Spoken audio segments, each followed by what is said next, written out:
Hello everyone, आज का topic आपका रहेगा number system exercise part number 2। आज हम लोग डे 3 में नंबर सिस्टम की एक्सरसाइज का पार्ट नंबर 2 डिस्कस करेंगे। इसके पहले आपकी 2 क्लास हो चुकी है। पहली क्लास में हमने number system theory and concept के बारे में डिस्कस किया था। उसके बाद उस पर क्वेश्चंस हमने डिस्कस किए और ये आप लोगों की आज तीसरी क्लास है। और इस तीसरी क्लास में हम लोग यहाँ पे नंबर ऑफ जीरोस के बारे में यहाँ पे क्वेश्चंस पढ़ेंगे, फिर रिमाइंडर थ्योरम पढ़ेंगे, फिर नंबर ऑफ फैक्टर्स पढ़ेंगे, फिर सीरीज में एपी जीपी और एचपी पढ़ेंगे। इसके पहले classification of number, divisibility of test और यूनिट डिजिट के क्वेश्चंस लास्ट क्लास में ऑलरेडी डिस्कस हो चुके हैं। चलिए देखते हैं। संख्या का शून्य ज्ञात करें, यानी कि ये जो क्वेश्चंस आपको यहाँ पे दे रखे हैं, इन सभी संख्याओं में आपको शून्यों की संख्या यहाँ पे बतानी है। पहला क्वेश्चन है फैक्टोरियल 124, दूसरा क्वेश्चन है फैक्टोरियल 351, तीसरा क्वेश्चन है फैक्टोरियल 80 प्लस फैक्टोरियल 103, चौथा है 2 गुणा 4 गुणा 6 गुणा 8 गुणा 10 dot dot dot dot and में 200। उसके बाद पांचवा है 5 गुणा 10 गुणा 15 गुणा 20 डॉट डॉट डॉट डॉट 500। छठा क्वेश्चन है 10 गुणा 20 गुणा 30 गुणा 40 डॉट डॉट डॉट डॉट 1000। तो क्वेश्चन नंबर 1 से यहाँ पे हम लोग स्टार्ट करते हैं। देखिएगा फैक्टोरियल 124। अब देखिएगा नंबर ऑफ जीरोस कब बनता है, जब 2 और 5 के फैक्टर बनते हैं, यानी कि 2 गुणा 5 आपका 10 बनता है। 2 गुणा 5 के फैक्टर्स हम लोग देखेंगे और 2 और 5 में जिसकी संख्या कम होगी उतने ही नंबर ऑफ जीरो होंगे, है ना। तो 124 फैक्टोरियल में 2 की संख्या 5 से ज्यादा होगी, तो इसका मतलब इसमें यहाँ पे केवल 5 देख लेंगे कि कितने होंगे। तो यहाँ पे देखेंगे संख्या में 5 कितने हैं। आप सबसे पहले हम लोग करेंगे 124 को 5 से डिवाइड करेंगे तो कितना आ जाएगा आप लोगों का 24 आ जाएगा। फिर 24 को 5 से डिवाइड करेंगे तो 4 आ जाएगा। तो 24 और 4 कितना आ जाएगा, 28 आ गया। ठीक है ना। तो क्रम गुणित में शून्यों की संख्या, है ना। तो इस फैक्टोरियल में शून्य की संख्या यानी कि संख्या में जितने 5 है उतनी है, और संख्या में जो 5 है वो आप लोगों के 28 है। तो यहाँ पे आप लोगों का 28 निकल कर आएगा। ठीक है ना। तो फर्स्ट क्वेश्चन में नंबर ऑफ जीरोस 28 आ रही है। अब अगले क्वेश्चन को यहाँ पे समझते हैं। फैक्टोरियल 351, है ना।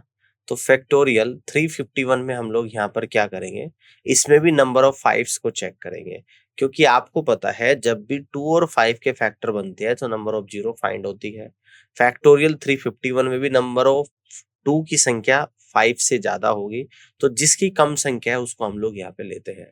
तो सबसे पहले तो 351 को हम लोग क्या करेंगे, संख्या में 5 निकालेंगे। तो 351 को 5 से डिवाइड करेंगे तो 70 आएगा। फिर 70 को 5 से करेंगे तो 14 आएगा। फिर 14 को जो एग्जैक्टली डिविजिबल है बस उन्हीं को लेते हैं, जो रिमाइंडर बचता है उसको छोड़ देते हैं। फिर 14 को 5 से करेंगे तो 2 आएगा एग्जैक्ट। तो 70 प्लस 14 84 और 2 86। तो यहाँ पे नंबर ऑफ जीरो 86 निकल कर आ गए। तो क्रम गुणित में शून्यों की संख्या यानी कि संख्या में 5 आपके 86 यहाँ पर निकल कर आए हैं। ठीक है ना, कितनी आए हैं 86। अब आपका थर्ड क्वेश्चन है फैक्टोरियल 80 प्लस फैक्टोरियल 103 में शून्यों की कितनी संख्या होगी बताना है। तो सबसे पहले यहाँ पे आपको पता है कि जब 2 और 5 का प्रोडक्ट बनेगा तो नंबर ऑफ जीरो बनेंगे। यहाँ पे फैक्टोरियल में 2 की संख्या ज्यादा होती है, 5 की कम होती है। तो 2 और 5 में जिसकी कम संख्या है उसको लेंगे।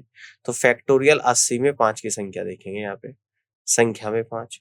तो 80 में हम लोग यहाँ पे क्या करेंगे, 5 से डिवाइड करेंगे। ठीक है ना। तो कितना आएगा, 16 बार आएगा।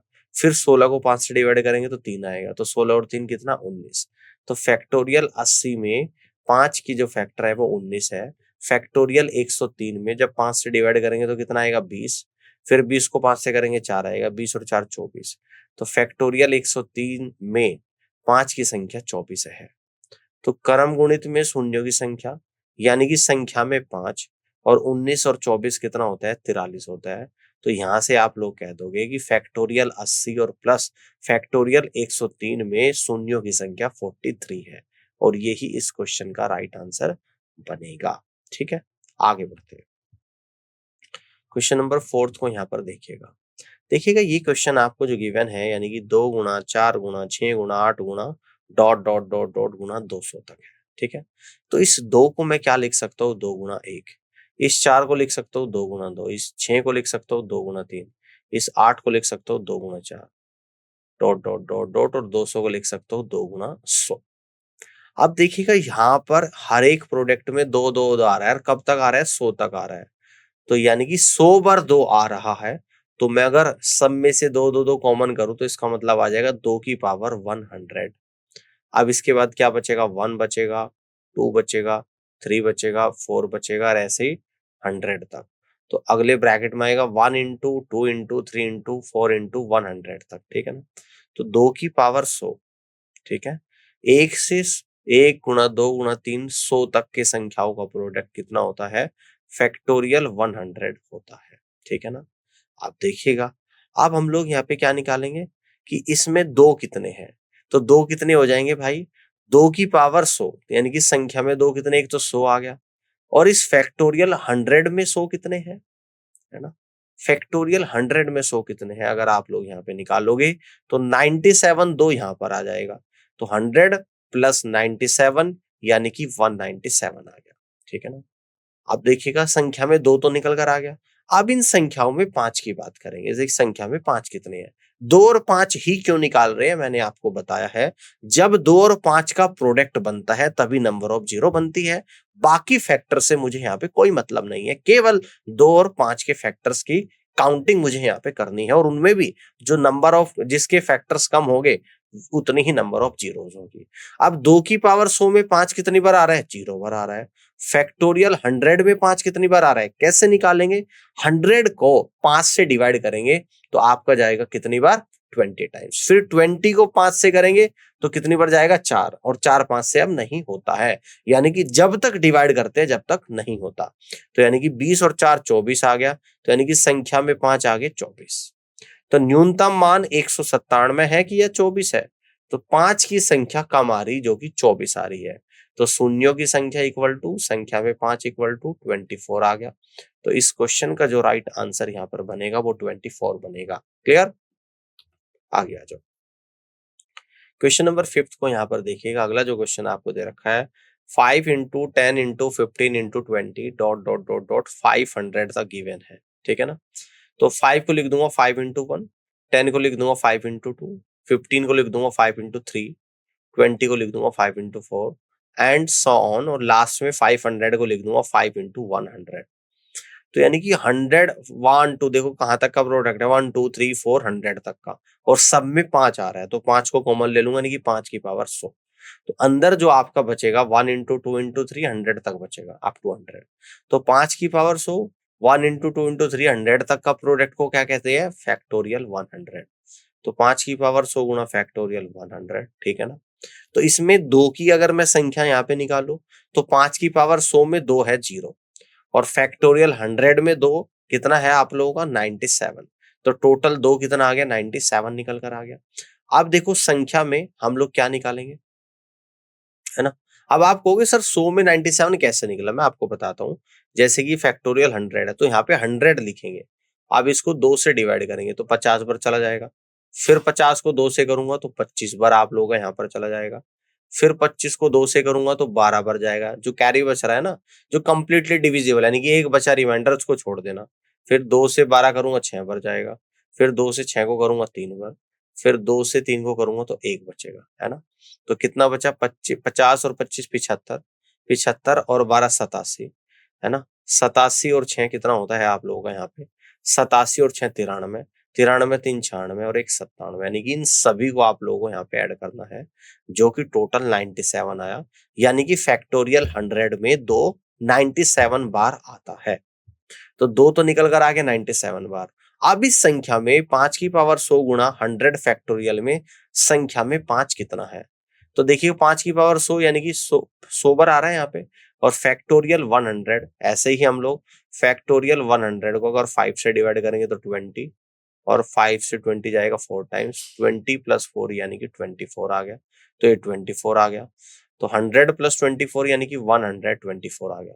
इसमें जो मिनिमम वैल्यू यानी कि जब 2 और 5 के कंप्लीट पेयर बनेगा तभी तो 0 बनेगा, तो उसमें मिनिमम वैल्यू हम लोग चेक करेंगे। तो मिनिमम वैल्यू इस बार यहाँ पर 2 की है, तो यानी तो यानी कि न्यूनतम संख्या आप लोगों की 97 है, इसलिए शून्यों की संख्या भी आप लोगों की 97 ही होगी। इस तरीके से क्वेश्चन को कर सकते हैं। उम्मीद करता हूँ कि क्वेश्चन समझ में आया होगा, आप लोग कर सकते हैं। अब आगे बढ़ते हैं, अगले क्वेश्चन को ध्यान से देखिएगा। 10 गुणा 20 गुणा 30 गुणा 40 अप टू 1000। 10 को लिख दूंगा 10 गुणा 1, 20 को लिख दूंगा 10 गुणा 2, 30 को लिख दूंगा 10 गुणा 3, अप टू 1000 को लिख दूंगा 10 इंटू 100। देखिएगा 10 100 तक आ रहा है, यानी कि 10 की पावर 100, और बाकी क्या बन रहा है 1 गुणा 2 गुणा 3 यानी कि 100 तक, है ना। तो 10 की पावर 100, 1 गुणा 2 गुणा 3 100 तक, इसको कह देंगे हम लोग फैक्टोरियल 100, ठीक है ना। अब इस 10 की पावर 100 को हम लोग लिख देंगे 2 गुणा 5 की पावर 100 इंटू 100 फैक्टोरियल। अब 2 गुणा 5 की पावर 100 यानी कि 2 की पावर 100, 5 की गुणा 5 की पावर 100 गुणा 100 फैक्टोरियल। अब देखो यहाँ पर हमें निकालना होता है कितने इसमें 2 है और कितने इसमें 5 है। तो संख्या में 2 जब निकालूंगा तो 2 की पावर 100 में 100 तो यहाँ पर आ गया, 5 की पावर 100 में 2 एक भी नहीं आया होगा, और 100 फैक्टोरियल में अभी लास्ट स्लाइड में मैंने आपको बताया था कि 97 बार 2 आता है। तो संख्या में 2 आ गया, 100 प्लस 97 यानी कि 197 बार। अब इस संख्या में 5 की काउंटिंग करेंगे, 2 की पावर 100 में एक भी 5 नहीं आएगा, 5 की पावर 100 में यानी कि 100 बार 5 आ गया, और 100 फैक्टोरियल में लास्ट स्लाइड में मैंने आपको बताया कि 24 टाइम्स 5 आता है, तो 100 प्लस 24 यानी कि 124 आ गया। अब दोनों में जो मिनिमम वैल्यू है वो 124 है, न्यूनतम मान है, तो शून्यों की संख्या भी क्या हो जाएगी 124 हो जाएगी, और यही इस क्वेश्चन का राइट आंसर होगा। आगे की तरफ बढ़ते हैं, अगले क्वेश्चन को यहाँ पे समझते हैं। अब हम लोग यहाँ पे बात करेंगे रिमाइंडर थ्योरम्स के बारे में। क्वेश्चन दे रखा है 3 की पावर 25 प्लस 3 की पावर 26 प्लस 3 की पावर 27 प्लस 3 की पावर 28 से विभाज्य, यानी कि ये किससे विभाज्य है ये आपको बताना है, ठीक है ना। तो अगर मैं इस पूरे में से 3 की पावर 25 कॉमन ले लूं तो अंदर बचेगा 1 प्लस 3 प्लस 3 की पावर 2 प्लस 3 की पावर 3, तो 3 की पावर 25, 1 प्लस 3 4, 4 प्लस 9 13, 13 प्लस 27 यानी कि 40, 3 की पावर 25 इंटू 40, तो 3 की पावर 25, 40 को कह दूंगा 4 इंटू 10, ठीक है। अतः यह 30 से विभाज्य है। किससे विभाज्य है, देखो 3 भी आ रहा है 10 भी आ रहा है, तो विकल्प डी इस क्वेश्चन का बिल्कुल सही आंसर यहाँ पर बनेगा, ये आपका 30 से डिविजिबल होगा। आगे की तरफ बढ़ते हैं, अगले क्वेश्चन को ध्यान से देखिएगा। नेक्स्ट क्वेश्चन है, जब किसी संख्या x को भाजक से विभाजित किया जाता है तो यह देखा जाता है कि भाजक बराबर भाजक भागफल का 4 गुना इक्वल टू शेषफल का 2 गुना। यदि शेषफल 80 है तो संख्या x का मान आप लोगों को बताना है, ठीक है ना। चलिए ध्यान से देखिएगा, आप देखिएगा, है ना। अब आपको बड़े ही ध्यान से यहाँ पे समझना है, तो आपको x की वैल्यू यहाँ पे निकाल के बतानी है। फॉर्मूला जो आप लोगों का यहाँ पर होता है ये मैं यहाँ पे लिख देता हूँ कि भाज्य बराबर, या नेक्स्ट स्लाइड पे मैं लिखूंगा,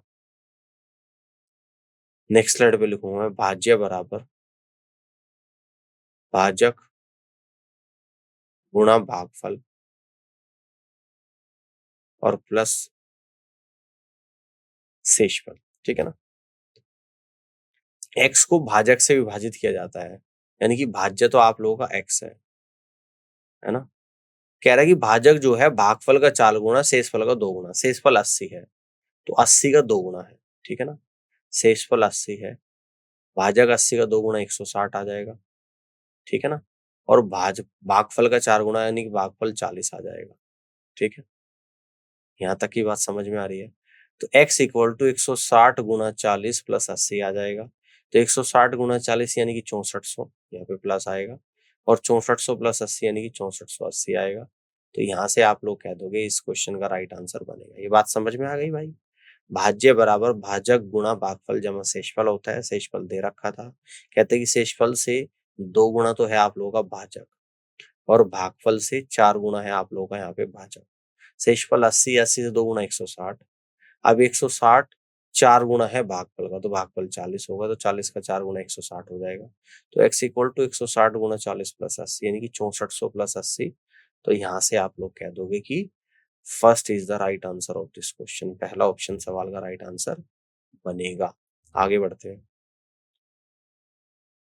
एक संख्या को 899 से विभाजित करने पर शेषफल 63 आता है, यदि उसी संख्या को 29 से विभाजित किया जाए तो शेषफल होगा ये आप लोगों को बताना है। देखिएगा, एक संख्या को 899 से विभाजित करने पर शेषफल 63 आता है। अगर उसी संख्या को 29 से विभाजित किया जाए तो शेषफल क्या होगा? तो इस केस में जो शेषफल है 63, उसी को डायरेक्ट डिवाइड कर दो आप 29 से।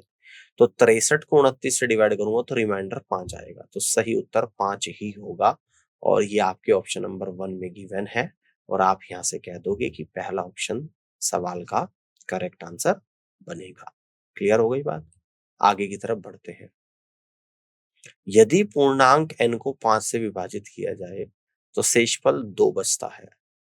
यदि 7n को 5 से विभाजित किया जाए तो शेषफल क्या होगा ये आप लोगों को बताना है। ठीक है ना? अब ध्यान से देखिएगा, यानी कि यहां पर कह रहा है कि पूर्णांक n को 5 से विभाजित किया जाए तो शेषफल 2 बचता है और 7n को 5 से विभाजित किया जाए तो शेषफल क्या बचेगा? देखिएगा, पहले n था पूर्णांक, अब 7n हो गया, यानी कि 7 गुना हो गया। अब शेषफल पहले 2 था तो अब कितना होगा? अब शेषफल भी 7 गुना होगा। अब हम लोग शेषफल को 7 गुना करेंगे और 5 से डिवाइड करेंगे। तो यहाँ से रिमाइंडर आएगा 2 गुना 7 बटे 5, यानी कि रिमाइंडर 4 आ जाएगा। तो इस तरीके से आप यहाँ से कह सकते हैं कि डी ऑप्शन इस क्वेश्चन का बिल्कुल और सही आंसर यहाँ पर बनेगा। इस तरीके से क्वेश्चन का सॉल्व कर सकते हैं। आगे बढ़ते हैं, अगले क्वेश्चन को देखिएगा। यदि किसी संख्या को 21 से विभाजित किया जाए तो शेषफल 13 बचता है। यदि इस संख्या के 3 गुणे का वर्ग को समान भाजक से विभाजित किया जाए तो शेषफल ज्ञात कीजिएगा। किसी संख्या 21 से विभाजित किया जाए तो 13 बचता है। इस संख्या के 3 गुणे का वर्ग को समान भाजक से विभाजित किया जाए तो इस केस में हम लोग क्या करेंगे? जो शेषफल है इसके 3 गुणे का वर्ग कर देंगे, है ना? तो शेषफल यानी कि 13 का वर्ग और इसका 3 गुना, और डिवाइड किससे करूंगा? जो पहले वाला डिवाइजर था यानी कि 21 से ही डिवाइड करूंगा। तो 3 से 21 7 टाइम जाएगा, है ना? तो ये कितना आएगा? 13 का स्क्वायर डिवाइडेड बाई 7। तो 13 का स्क्वायर 169 होता है, जिसको 7 से मैं अगर डिवाइड करूंगा, है ना, तो ये आप लोगों का बनेगा, यानी कि 7 से चला जाएगा आप लोगों का सीधा सीधा यहाँ पर जो आप लोगों का निकल कर आएगा 169 डिवाइड बाई 7। ठीक है, 7 दूनी 14, है ना? 7 चौक 28, यानी कि रिमाइंडर आप लोगों का यहाँ पर एक बचेगा। रिमाइंडर एक बचेगा। और देखिएगा, पहले मैंने इसमें ऊपर नीचे 3 से डिवाइड करा था, तो फाइनल जो रिमाइंडर होगा उसमें अब 3 से गुणा कर देंगे, क्योंकि पहले 3 से 21 को काटा था तो 3 से डिवाइड करा था ना पहले ऊपर की संख्या को। अब मेन फाइनल रिमाइंडर निकालने के लिए अब 3 से पहले डिवाइड करा था, अब 3 से गुणा करना पड़ेगा। तो फाइनली 3 आएगा आंसर। ये बात समझ लेना ध्यान से। हमने क्या करा, कह रहा है कि जो आपका शेषफल बच रहा है उसके वर्ग को 3 गुना कर दिया, उसको 21 से डिवाइड करा।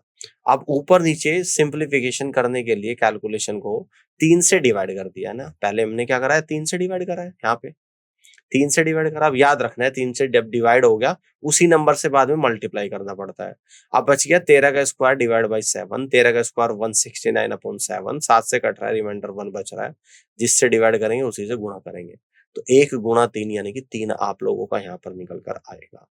तो इस तरीके से आप यहाँ से कह सकते हैं कि D is the correct answer of this question.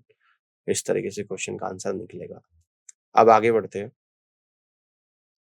अगला क्वेश्चन। जब 127 की पावर 97 प्लस 97 की पावर 97 32 से विभाजित किया जाता है तो शेषफल क्या होगा ये आप लोगों को बताना है।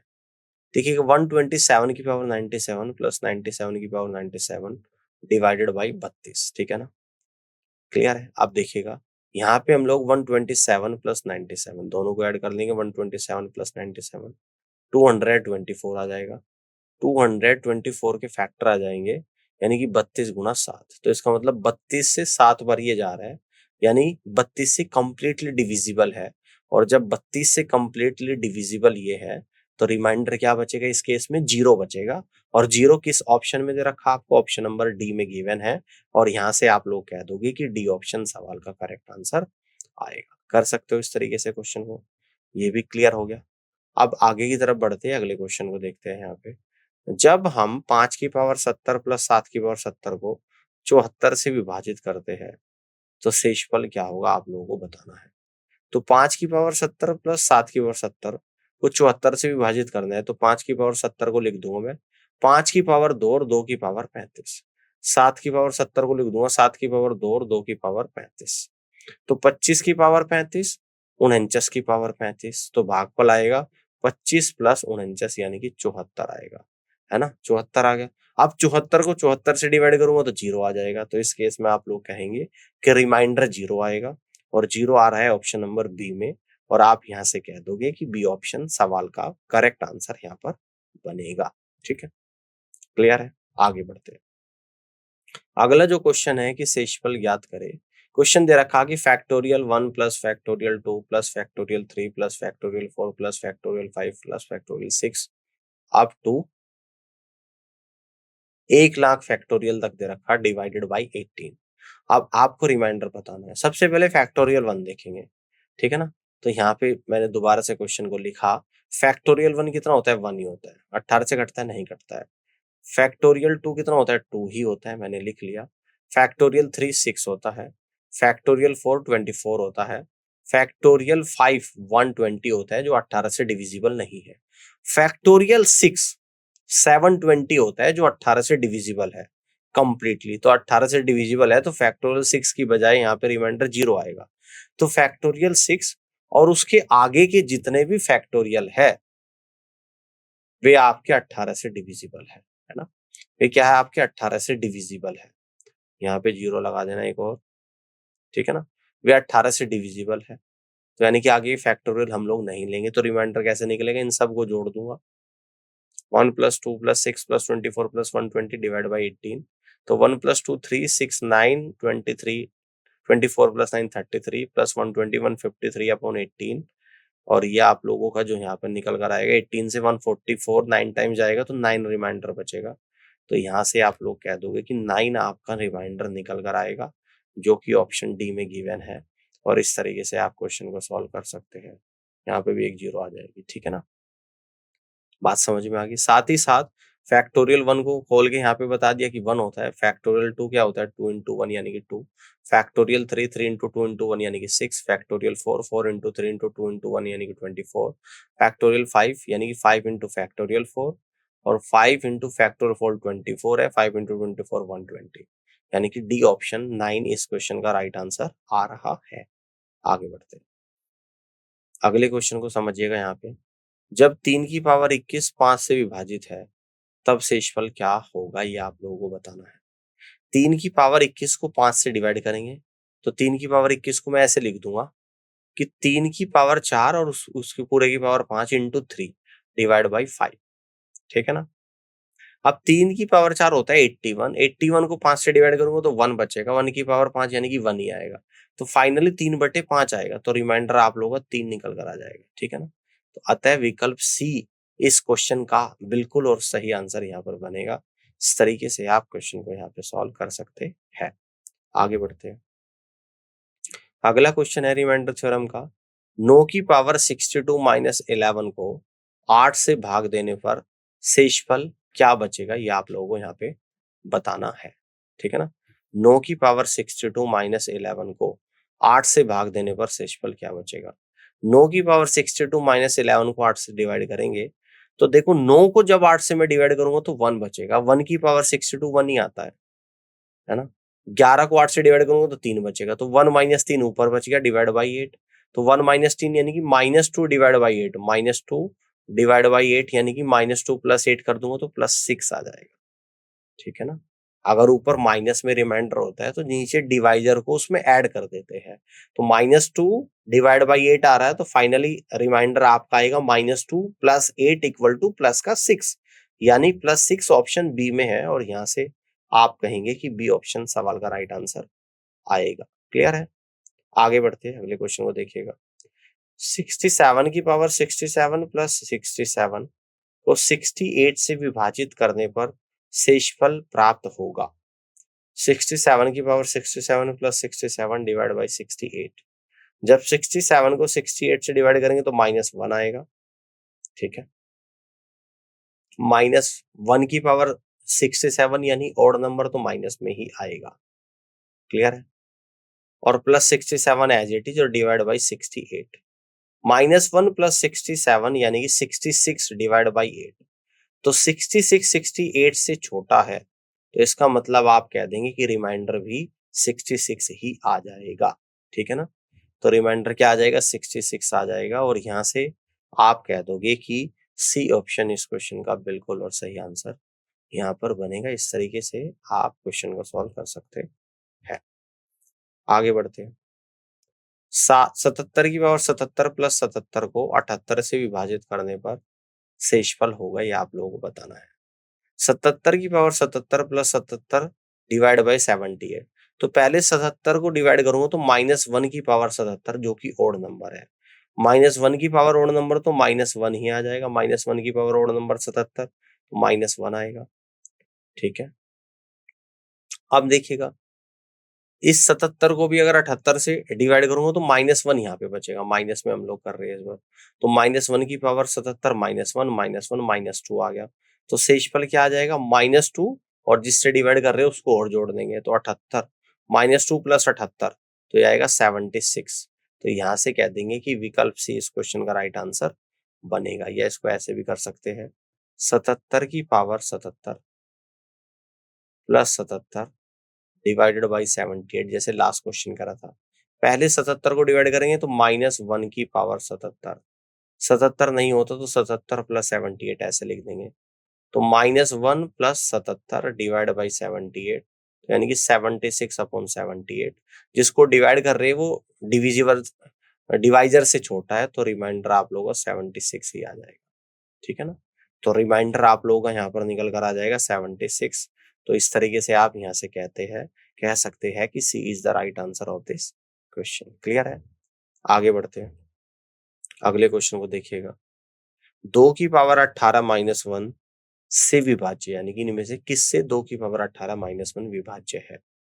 तो 2 की पावर 18 -1, तो 2 की पावर 18 को लिख दूंगा 2 की पावर 3 और पूरे की पावर 6 -1।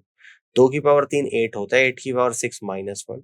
8 की पावर 6 -1 देखते हैं यहाँ पे क्या 7 से डिविजिबल है, क्योंकि 7 आपके ऑप्शन में गिवन है यहाँ पे। ठीक है ना, तो 8 की पावर 6, 8 को 7 से डिवाइड करूंगा 1 आएगा। 1 की पावर 6 इवन नंबर यानी कि 1, 1 -1 डिवाइड बाई 7 यानी कि 0। तो यहाँ से कहेंगे कि D is the right answer of this question, यानी कि 7 से कंप्लीटली डिविजिबल है और डी ऑप्शन सवाल का राइट आंसर बनेगा। ऑल क्लियर, बात समझ में आ गई। इस तरीके से आप लोग कर सकते हैं। आगे बढ़ते हैं। नेक्स्ट क्वेश्चन, 7 की पावर 19 प्लस 2 को 6 से विभाजित करने पर शेषफल होगा। देखो 7 की पावर 19 प्लस 2 को 6 से डिवाइड जब करेंगे तो 7 की पावर 19 को लिख देंगे 6 प्लस 1 की पावर 19 प्लस 2 डिवाइड बाई 6। 6 से 6 कटेगा यानी कि 1 की पावर 19 1 आ जाएगा प्लस 2 यानी कि 3/6, यानी कि रिमाइंडर आपका 3 आ जाएगा। तो रिमाइंडर 3 आएगा, तो यहाँ से आप लोग कह देंगे कि ऑप्शन बी इस क्वेश्चन का राइट आंसर बनेगा। ऑल क्लियर है, बात समझ में आ रही है, कर सकते हैं। अब आगे बढ़ते हैं। अब आगे आपके स्टार्ट हो गया फैक्टर्स। अब यहाँ पर हम लोग फैक्टर्स सीखेंगे कि कैसे निकालते हैं और कैसे क्वेश्चंस आपके एग्जाम में फैक्टर से पूछे जाते हैं। ठीक है ना, कह रहा है कि 3600 में संख्या के गुणनखंड क्या है, ये आपको निकालना है। तो 3600 के फैक्टर करूंगा मैं, 2 की पावर 4, 3 की पावर 2 और 5 की पावर 2। तो संख्याओं के गुणनखंड यानी कि नंबर ऑफ फैक्टर। 2 की पावर 4 में क्या क्या फैक्टर होंगे, 2 की पावर 0 होगा, 2 की पावर 1 होगा, 2 की पावर 2 होगा, 2 की पावर 3 होगा, 2 की पावर 4 होगा। तो टोटल फैक्टर कितने बने, 5 फैक्टर बने। तो पावर कितनी है यहाँ पर 4, तो इस 4 को लिख दूंगा 4 + 1 5। ऐसे यहाँ पे 3 की पावर 2 में भी 3 फैक्टर बनेंगे। कौन कौन से, 3 की पावर 0, 3 की पावर 1, 3 की पावर 2। तो यहाँ पे इसकी पावर 2 है, फैक्टोरियल बन रही है 3 यानी कि 2 + 1 कर देंगे। अब 5 की पावर 2 में भी फैक्टोरियल बनेंगे आप लोगों के फैक्टर, 5 की पावर 0, 5 की पावर 1, 5 की पावर 2। यानी कि पावर 2 है, इससे एक ज्यादा फैक्टर बनेगा, यानी कि 2 + 1। तो यहाँ पर आएगा 4 + 1 5 गुणा 3 और गुणा 3, 5 थे 15 थे 45, यानी कि बी ऑप्शन सवाल का करेक्ट आंसर यहाँ पर बनेगा। इस तरीके से क्वेश्चन को सॉल्व कर सकते हैं। तो B is the right answer of this question, सवाल को सॉल्व कर सकते हैं। अब आगे बढ़ते हैं, अगले क्वेश्चन को ध्यान से देखिएगा। सभी गुणनखंडों का योग 19,600 है। सम ऑफ ऑल फैक्टर ऑफ 19,600, यानी कि आपको 19,600 के गुणनखंडों का योग बताना है। यहाँ पे ऐसे लिखना, 19,600 के गुणनखंडों का योग क्या है, ये आप लोगों को निकालना है। 19,600 के गुणनखंडों का योग क्या है, ये आप लोगों को निकालना है। ठीक है ना। तो 19,600 के फैक्टर करूंगा, जो कि 2 की पावर 4 गुणा कितना आ जाएगा, 2 की पावर 4 गुणा 7 की पावर 2 गुणा 5 की पावर 2। तो गुणनखंडों की संख्या यहाँ पर आएगी, जो पावर है उससे एक ऐड कर दूंगा, 4 प्लस 5, पावर है 2 प्लस 1, पावर है 2 प्लस 1, तो 5 थी 15 थी 45, आपका आ गया 45। अब सम गुणनखंडों का योग, यहाँ पे गुणनखंडों का योग है ना, तो 2 की पावर कितना आ जाएगा आपका, ये आएगा 2 की पावर 4 माइनस का 1 डिवाइड बाई 2 माइनस 1। ठीक है, क्लियर है। ठीक है, यहाँ तक की बात समझ में आ रही है ना। क्योंकि यहाँ पर मुझे क्या लेना, गुणनखंडों का योग यहाँ पर लेना है। ठीक है ना। अब देखिएगा, इससे आगे के एक फैक्टर 7 की power 3 minus 1 divide by 7 minus 1, 5 की power 3 minus 1 divide by 5 minus 1। तो 31 गुणा 57 गुणा 31 डिवाइड बाई इन सब की मल्टीप्लाई करेंगे तो 54,777। तो इस तरीके से आप लोग कह दोगे कि डी ऑप्शन सवाल का करेक्ट आंसर बनेगा। इस तरीके से आप क्वेश्चन को सॉल्व कर सकते हैं। ठीक है ना। ये 2 की पावर 5 ही आएगा। ठीक है ना, ये 2 की पावर 5 ही आएगा आपका। ठीक है, यहाँ तक की बात समझ में आ रही है। इस तरीके से आप क्वेश्चन को सॉल्व कर सकते हैं। ऑल क्लियर है। आगे बढ़ते हैं। क्वेश्चन नेक्स्ट है आपका, गुणनखंड 30 की पावर 5 गुणा 24 की पावर 5 में संख्या का अभाज्य गुणनखंड ज्ञात कीजिएगा। 30 की पावर 5 को लिख दूंगा 2 गुणा 3 गुणा 5 की पावर 5। इसके बाद आ जाएगा 24, 24 को लिख दूंगा 2 गुणा 2 गुणा 2 गुणा 3 की पावर 5। तो देखिएगा, एक 2 की पावर 5 यहाँ पर है और 3 2 की पावर 5 यहाँ पर है, तो इनकी पावर 1 1 1 है। तो एक 2 की पावर 5 एज इट इज, 2 की पावर 1 1 1, पावर सबकी जुड़ जाएगी। 2 की पावर 3 की पावर 5 यानी कि 2 की पावर 15 है। 3 की पावर 5 5 की पावर 5 है, फिर से 3 की पावर 5 है। 2 की पावर 5 और 2 की पावर 15, 2 की पावर 20, 3 की पावर 5 3 की पावर 5 3 की पावर 10, 5 की पावर 5 5 की पावर 5। तो प्राइम फैक्टर आप लोगों को क्या निकल कर आएंगे, जो इनकी पावर है इन सभी को यहाँ पर ऐड कर देंगे। तो 20 प्लस 10 प्लस 5 यानी कि 35 आ जाएगा। तो यहाँ से आप लोग कह दोगे कि ऑप्शन ए इस क्वेश्चन का करेक्ट आंसर यहाँ पर बनेगा। इस तरीके से क्वेश्चन को हम लोग सॉल्व कर सकते हैं। आगे की तरफ बढ़ते हैं। यदि n बराबर 3 की पावर 14 प्लस 3 की पावर 13 माइनस 12, तो n का सबसे बड़ा अभाज्य गुणनखंड क्या है, ये आप लोगों को यहाँ पे निकालना है। ठीक है ना। तो n बराबर 3 की पावर 14 प्लस 3 की पावर 13 माइनस का 12 आप लोगों को यहाँ पे क्वेश्चन में गिवन है। तो 3 की पावर 13 अगर इन दोनों फैक्टर में से मैं कॉमन लूँ तो अंदर आएगा 3 प्लस 1, है ना, और माइनस 12 को लिख दूंगा 3 गुना 4। आप देखिएगा ध्यान से, 3 गुना 4 यहाँ पर भी आ गया। अब 12 कॉमन ले लूंगा यहाँ से, तो अंदर आ जाएगा 3 की पावर 12 माइनस का 1। तो 12 गुना 3 की पावर 12 माइनस 1, तो फॉर्मूला लगा दूंगा ए स्क्वायर माइनस का बी स्क्वायर, जो कि होता है आप लोगों का ए प्लस का बी और जी ए माइनस का बी। ठीक है ना, ए प्लस का बी और ए माइनस का बी होता है। ठीक है ना। तो यानी कि यहाँ पे 12 एज इट इज, 3 की पावर 6 729 माइनस 1 तो 728, 3 की पावर 6 729 प्लस 1 730। तो 12 गुणा 728 73 को कह दूंगा, 723 को 73 गुणा 10। तो यहाँ पर 73 भी आ रहा है, जो कि सबसे बड़ा अभाज्य गुणनखंड है ना। तो अभाज्य गुणनखंड है, तो इस तरीके से हम यहाँ से कह देंगे कि डी ऑप्शन इस क्वेश्चन का बिल्कुल करेक्ट आंसर बनेगा। 73 सबसे बड़ा प्राइम फैक्टर है और वही इस क्वेश्चन का राइट आंसर होगा, जो कि ऑप्शन डी में यहाँ पर दिया गया है। क्लियर होगी बात। अब आगे बात करेंगे हम लोग सीरीज में। सीरीज में हम लोग एपी जीपी एचपी के क्वेश्चंस यहाँ पर डिस्कस करेंगे और सीरीज के सारी थ्योरी और सभी कॉन्सेप्ट और फॉर्मूलाज मैं आपको पहली क्लास में बता चुका हूँ। ठीक है ना। चलिए सीरीज के क्वेश्चन को समझते हैं। श्रेणी दे रखी है 6 + 8 + 10 + 12 + 14 अप टू 40 का योग ज्ञात कीजिएगा कि क्या होगा। चूंकि दी गई श्रेणी के दो क्रमागत पदों के बीच का अंतर बराबर है, इसलिए दी गई श्रेणी समांतर श्रेणी में है ना। तो टी एन या एल ये होता है आप लोगों का A plus N minus one into T. तो एल यानी कि लास्ट पद 40 है, फर्स्ट टर्म यानी कि ए बराबर 6 है, डिफरेंस की भी दो टर्म्स का 8 - 6 यानी कि 2 है और सब में बराबर आ रहा है। तो ये फॉर्मूला हम लोग यूज करेंगे, इसमें वैल्यू रख देंगे एल की 40 इक्वल टू ए 6 है, एन माइनस वन और डी आपका 2 है। तो आपका आ जाएगा 2 into n minus one, 40 minus यानी कि 34, 2 से 34 17 बढ़ जाएगा, n minus one equal to आपका 17 आ जाएगा। तो एन इक्वल टू 17 + 1 यानी कि 18 निकल कर आएगा। तो यहां से आप लोग कहेंगे, ठीक है ना, एन की वैल्यू कितनी निकल कर आ गई 18।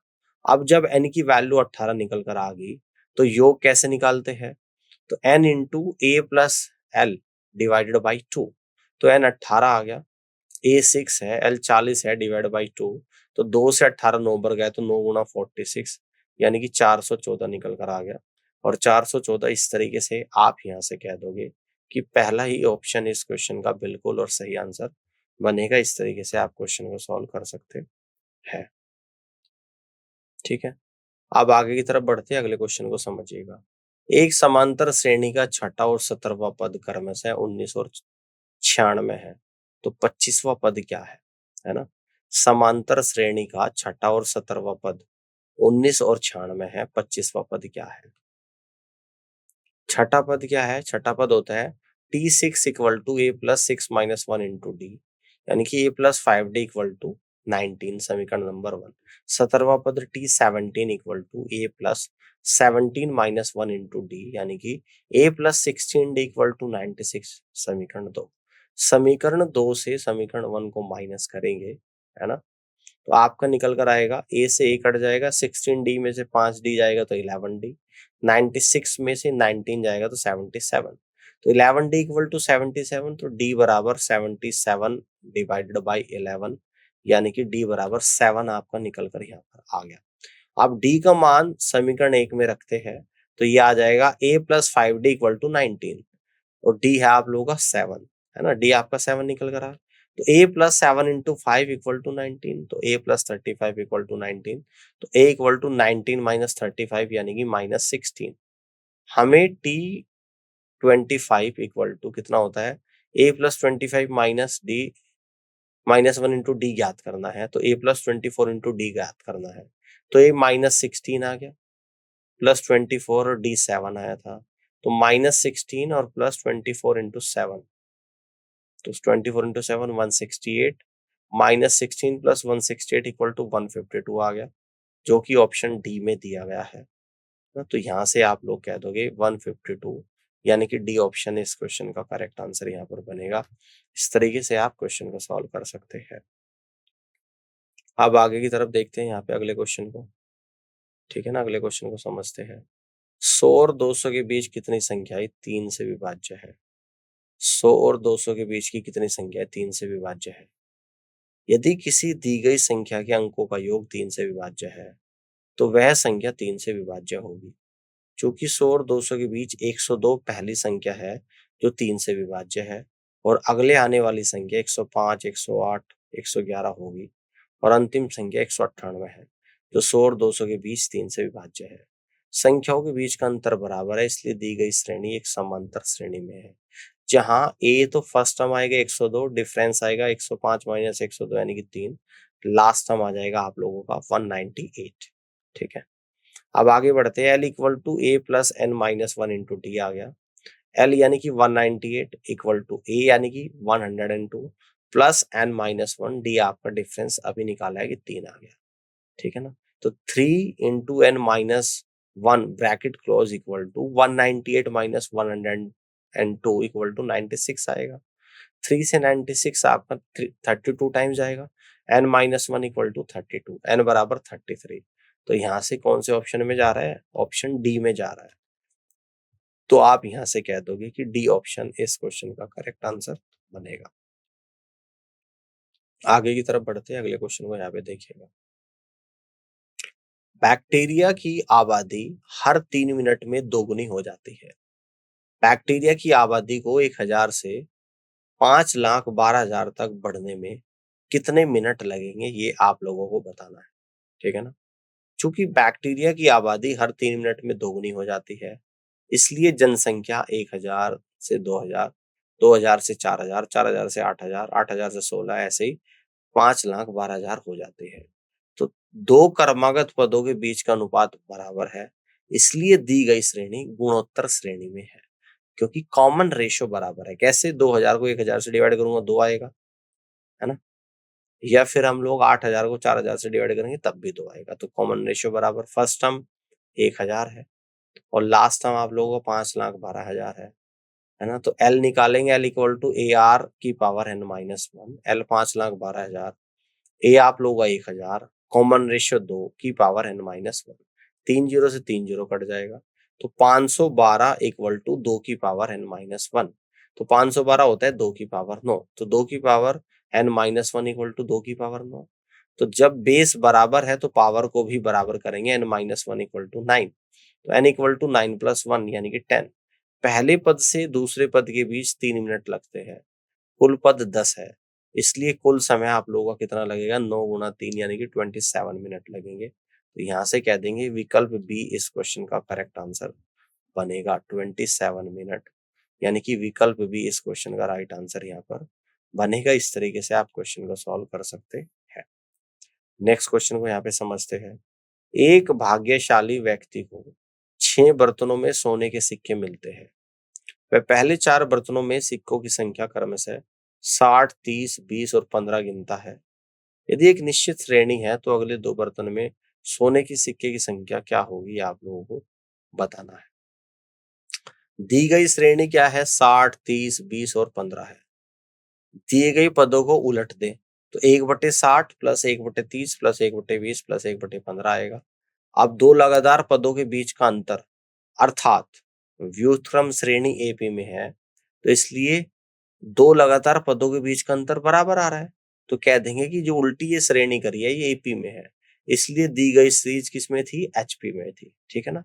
तो पांचवा पद एपी का T5 equal to A plus N minus one into d होता है ना? तो ए यानी कि 1/60 फर्स्ट टर्म, डी यानी कि 130, इसमें से इसको माइनस कर देंगे, माइनस 160 यानी कि 160। तो T5 इक्वल टू ए यानी कि 160 plus 5 minus one into d यानी कि 160, ये T5 निकल कर आएगा। तो 160 प्लस 4 इंटू 160, क्लियर है? तो यहाँ पे आपका जो निकल कर आएगा, है ना, तो 160 कॉमन ले लूं अंदर, 1 प्लस 4 यानी कि 5 हो जाएगा। 5 इंटू 160, 5 से 6 से जाएगा 12 टाइम्स 1/12। एपी का पांचवा पद 1/12 है, इसलिए एचपी का पांचवा पद क्या है? 12 है। अब एपी का छठा पद निकालना है, तो T6 इक्वल टू 1/60 प्लस का 6 माइनस का 1 और इंटू 1/60। ठीक है ना? T6 यानी कि फर्स्ट टर्म जो कि ए है, ए आपका 1/60 है, प्लस 6 टर्म है, तो यानी कि एन की वैल्यू 6, 6 माइनस 1 इंटू डिफरेंस कितना है? 1/60।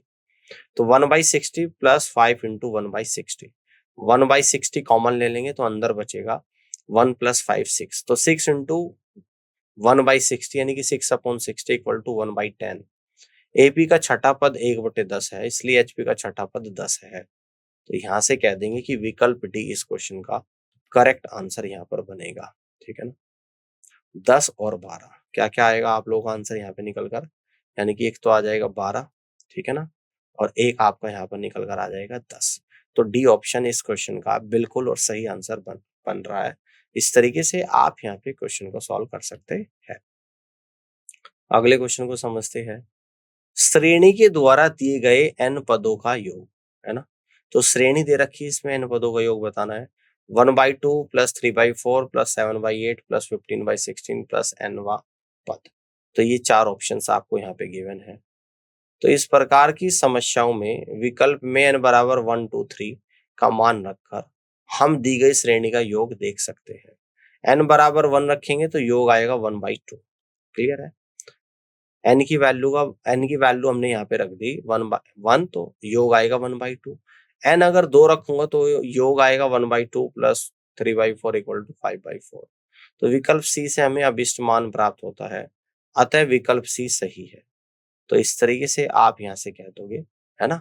मैंने सभी ऑप्शंस में n की वैल्यू को रखना स्टार्ट किया है और विकल्प सी से अभिष्ट मान प्राप्त हो रहा है, और यहाँ से आप लोग कह दोगे कि विकल्प सी ही इस क्वेश्चन का करेक्ट आंसर बनेगा।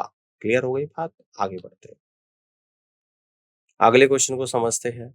यदि a की पावर n प्लस b की power n divided by a की power n minus one plus b की पावर n माइनस वन ए और बी के बीच समांतर श्रेणी है, तो n का मान है ये आप लोगों को बताना है। माना n के स्थान पर 1 रखने पर, तो a की पावर n यानी कि a की पावर 1 प्लस b की पावर n यानी कि b की पावर 1 डिवाइडेड बाई a की पावर 1 माइनस 1 प्लस b की पावर 1 माइनस 1। तो a की पावर 1 प्लस b की पावर 1, a की पावर 0 1, b की पावर 0 1, तो a की पावर 1 प्लस b की पावर 1 डिवाइड बाई 2, तो a plus b divided by 2, है ना। n की वैल्यू 1 रख दी तो a plus b divided by 2 निकल कर आ गया, जो कि यहाँ पे कह रहा है कि इसके बीच में श्रेणी है। क्लियर हो गई बात?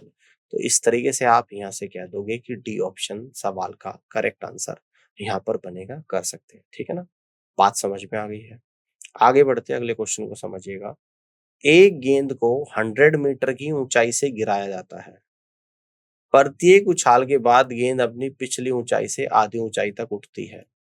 इसका मतलब है कि पिछली उछाल पर यह 50 मीटर ऊपर उठती है, दूसरी उछाल पर पहली उछाल पर यह 50 मीटर ऊपर उठती है, दूसरी उछाल पर 25 मीटर ऊपर उठती है, और इसी तरह आगे भी।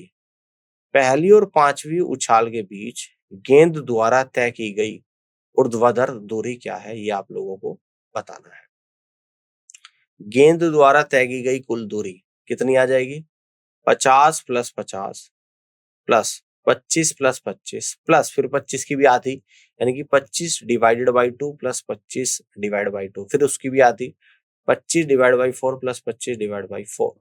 तो 100 और 50 150, और 25/2 कितना होता है 25, 175 प्लस 25/2, तो ये आपका निकल कर आएगा 375/2, यानी कि विकल्प सी इस क्वेश्चन का करेक्ट आंसर बनेगा। 375 divided by 2, C is the correct answer of this question.